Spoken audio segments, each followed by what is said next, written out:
Hi guys, Tatiana is here. I'm a mental coach, and today I want to uncover, to analyze with you the recent podcast of Charlize Theron on the platform Call Her Daddy. I suggest you to analyze this. Why? Because this is kind of a recent agenda of a very radical feminism, which is usually a lot of times is not about a position of the person, but it's all about being traumatized. It's all about hiding behind your trauma and declaring something that you yourself is not really believing in. What is it about? Let's talk about it. We hear on this podcast that Charlize Theron is very is declaring something which is very popular in recent times, the position where she is telling us that she doesn't need a man in her life. But what is wrong about that? First of all, I'm not telling that every woman needs a man. It's not about that. But what is wrong about that is when the woman is proclaiming, is making this as a slogan, as a mission, as something like too big. This sounds too loud. This position, it's too radical. Now we hear it as an in some way, slogan of a person which is offended, which is maybe very angry on men, which is tired from unhealthy relationship, which is tired from being used, abused, which is tired from being, being in a really unhealthy relationship, on and on and on. Because Charlize Theron by herself, she's telling us that she was a lot of time in her life in a relationship with different narcissists. We know that she was in the relationship with Sean Penn, who is not an easy person. We know about his relationship history with different women, that women after the relationship with him needed a lot of time to really heal, to start to want another relationship again. We know about different women he was in the relationship with, who were suffering from this relationship, and one of these women was Charlize Theron as well. She's telling us that she was on and on and on with narcissists. What is a relationship with a narcissist? A relationship with a narcissist is a very energy consuming, is very, after this relationship, a lot of women are feeling like they are broken in 100 pieces, and they really need some time to get these pieces together and to start over. But the point is, which a lot of women are not analyzing in their even psychotherapy or in their work on themselves, is why am I was in this relationship with a narcissist? Why I subconsciously choose this man in my life, especially when this is a pattern, when the person is going from one relationship with a narcissist to another. We can remember here the scene from this series Sex and the City, where Carrie went to the therapy, and she figured out after the therapy that she was choosing this man on and on and on. She didn't want to accept it because it's very uncomfortable to accept, right? We don't want to look at it, but this is very, very important point in the psychotherapy when the person is starting to accept, especially women, their responsibility in this relationship. They are part of the responsibility because they choose this man, right? The men are choosing them, but at the same time they are choosing this man as well. What I see this position into words as a position of a tired woman from this relationship, which are destroying her on and on and on from one to another. But the point is that the crucial part of the psychotherapy is when the person is facing her responsibility in this relationship, and she understands that somehow from 100 imaginary men, she is choosing this man, and she's working on why she's choosing this man, right? And she's accepting her part of the responsibility and her part of childhood trauma, which brings her to choose this man. In the case of Charlize Theron, of course, we are talking about very unhealthy childhood where her father was addicted, her mother was codependent. Of course, she was very much involved in these processes. Of course, we can imagine what is a household for children where father is an addicted and mother is a codependent. Of course, children had not a lot of attention from parents. Of course, they needed, as in a lot of childhoods, in a lot of households where one of the parents is an addicted, they needed to become very independent from the very young age, and they needed to really to start to do an adult work for themselves, right? Because there were nobody from adults to take care of themselves. So I believe that made Charlize Theron, who is she now, a very determined woman, a very ambitious, very work-orientated, and it's nothing wrong about that, but it becomes wrong when the women start to bring it in the relationship. Very independent woman, very successful woman, in this case, are usually attracting who? A very very childish man in these cases, right? And we can also look at it in the story of the relationship of Charlize Theron. Childhood men who are not, who cannot take the responsibility, who are not ready for the relationship, who doesn't want to have a family, etc., etc. And of course, in her eyes, now the relationship is all about that, right? The relationship itself has this bad impact, right, for her. She sees all the relationship as a slavery, and that's why she has such a loud position now. I don't need a man. I want to decide for myself by myself. I want to decide for my family and for my kids by myself.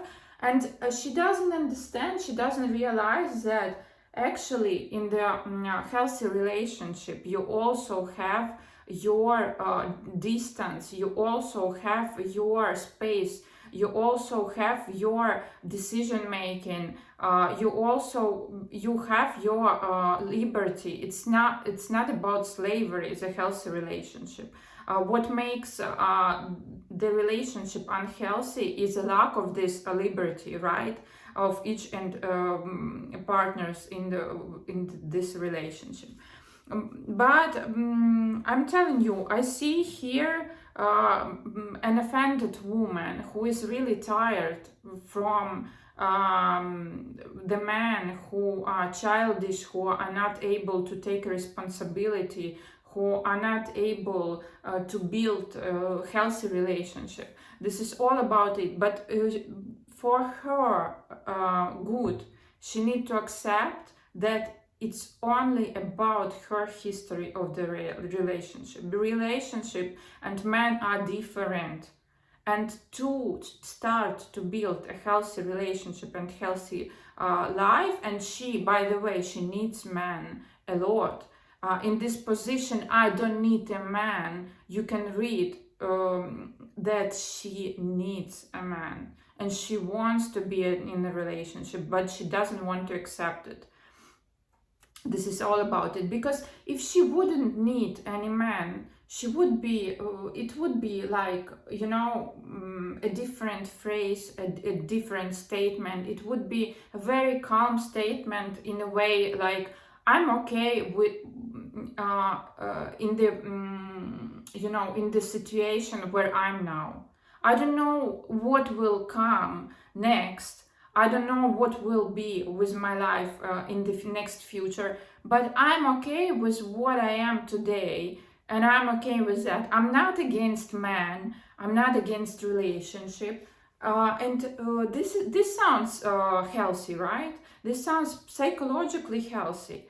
This such a radical, loud, show off, missioning position, yeah, right? Is what is wrong with that. And here, of course, I hear the position of a woman who is tired from dysfunctional relationship. This is all about it.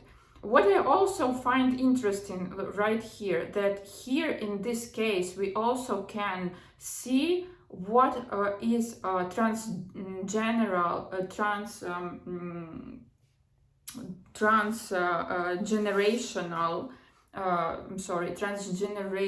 trauma is.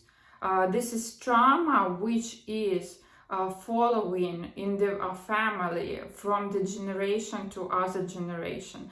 We see the story which is playing itself on and on with each and every generation. We see the story of the childhood of Charlize Theron and her mother, where she was in a relationship with a man who was physically present but psychologically, mentally absent. He was in his dependency. Yeah, he was an alcoholic, and he was not present in this relationship. So we can also tell that he was completely absent in this relationship. And her mother felt herself lonely. She was living in this farm with her 2 kids, and we see that the same scenario which is happening with Charlize Theron. She's declaring herself as one who doesn't want to live as her parent lived. But she continues this pattern on and on, and she as well lives in a farm without a man. Yes, she is not married to an alcoholic, but she is living by herself, and she's struggling as well as her mother did. And she feels lonely and alone and abandoned there with her kids, even if she doesn't want to accept it. Which is interesting, right? Sometimes we hear from people that they doesn't want to repeat the pattern of their parents in their relationship, but in this radical position we don't hear the position of an adult person who is accepting his or her parents as they were, and he or she start to live as she wants it, not as the parents lived, not against, not the opposite of how parents lived, but in my way, how I want it, right? This is very different. You can feel it, how it is different. An adult position, separated, psychologically separated position, is when the person is living how she or he wants, not as her parents wanted that she is living, not as her parents lived their life, but not the opposite of how parents lived. Because the opposite of how parents lived is usually very, you can see a lot of such stories where it becomes almost the same as parents lived. The person is declaring that she doesn't want to become as her parents, but she becomes exactly as her parents, right? This is not about adult position, right? So she is recreating the same situation on and on in her life. And of course, if her children will not work on themselves in the psychotherapy, they will recreate the same story exactly as she did it. I believe she tells us that she went to psychotherapy, but I believe that the person with such a childhood should go to the to the psychotherapy all the time. I don't believe that people who went through such childhood can go to the psychotherapy for a few months and really change a lot. I believe that what she went through was too little, right, for her needs. It was too little for her to become really happy in her life, unfortunately. And she's telling us, she's declaring it. Alex Cooper in this podcast was telling us, can't you see that your mother was raising you alone, and you are raising your kids alone? How it's similar, right? And she was taking some time to understand this in this podcast and to reply. And we saw that she made have this, understanding in this point. She may realize what is going on, right? What she's doing. But it's unclear whether she will do something about this or not, or she will prefer not, right? Another point which is very interesting, that this transgender point which is going on here, we know that the son of Charlize Theron became a girl. He was a boy and he became a girl. He made a transgender change, right? He went through this, and we see a lot of such cases, or a lot of struggling with identity with the children of different actors in Hollywood, right?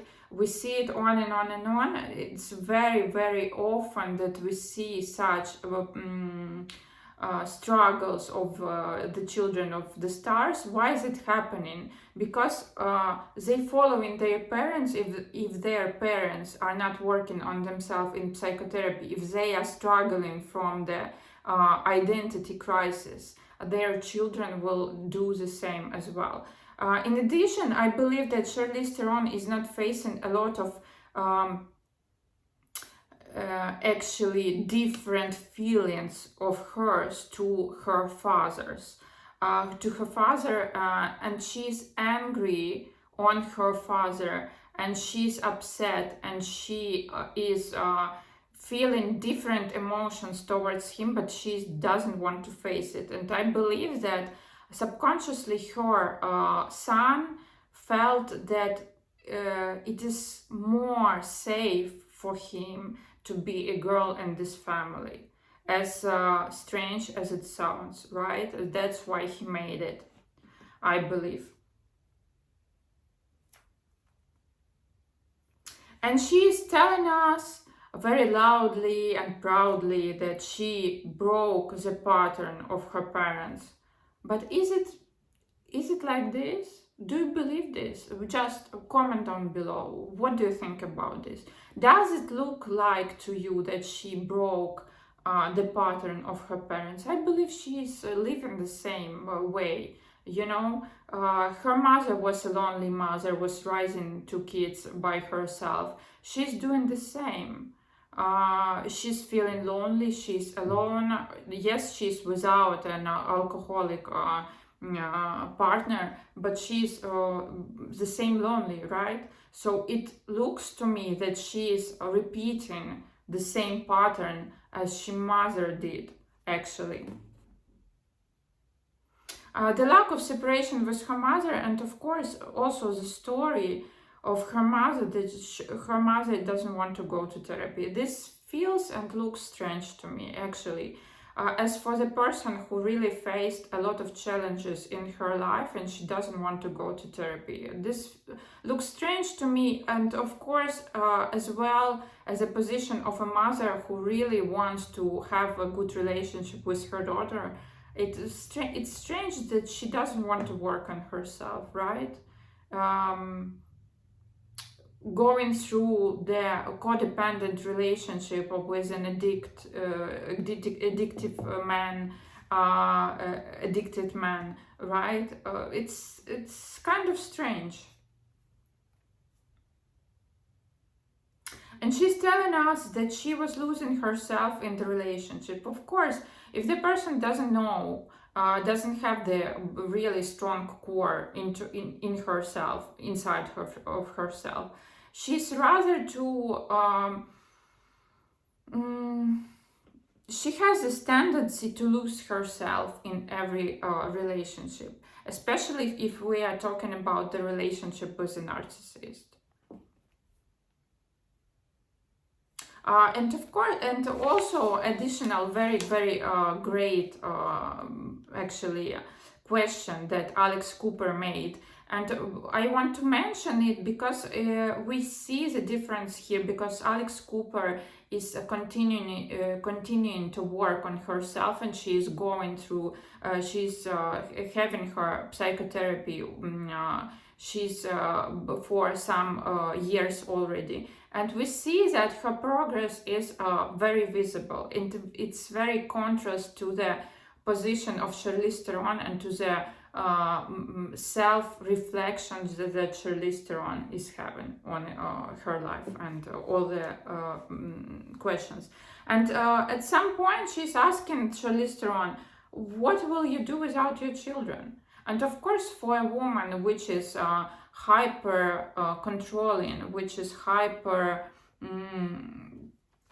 which is a mother, helicopter mother, right? In this case, I believe that she is like this in this relationship with her children. It's very crucial point where her children is leaving her house and are going to live their life. What will she do by herself, right? She needs to rediscover herself and her purpose in her life, right? Without children. And it's also very interesting whether she will let go her children, or she will try to do everything she can to make them stay, or to make them continue to have this connection in a psychological way, right? So this is a lot of different interesting questions which I'm wondering about. We will see, the time will show, right? Of course, but this point that she was telling us that she had sex with a 26 years old, and she's really proud about that. This is nothing wrong about that, but I want to mention just take a look which man she's picking to go out with or to have intimacy with. 26-year-old man is not dangerous for her, right? She will not able to to have a relationship with him. It's a one night stand and it's over. That's why it's easy for her to make this happen. It's different when we are talking about an adult man, which is very dangerous for her because she passed through such challenges in her life, a lot of relationship with narcissists, and she needed to heal herself every time. But by the way, I don't believe she's healed. I believe that it was not enough psychotherapy for her to really heal from this relationship. Otherwise, she would not do such loud statements right now, right? Please comment down below. Let me know what do you think about it. Put a like on this video. Share it with your friends who need it. And we see each other next time. See you.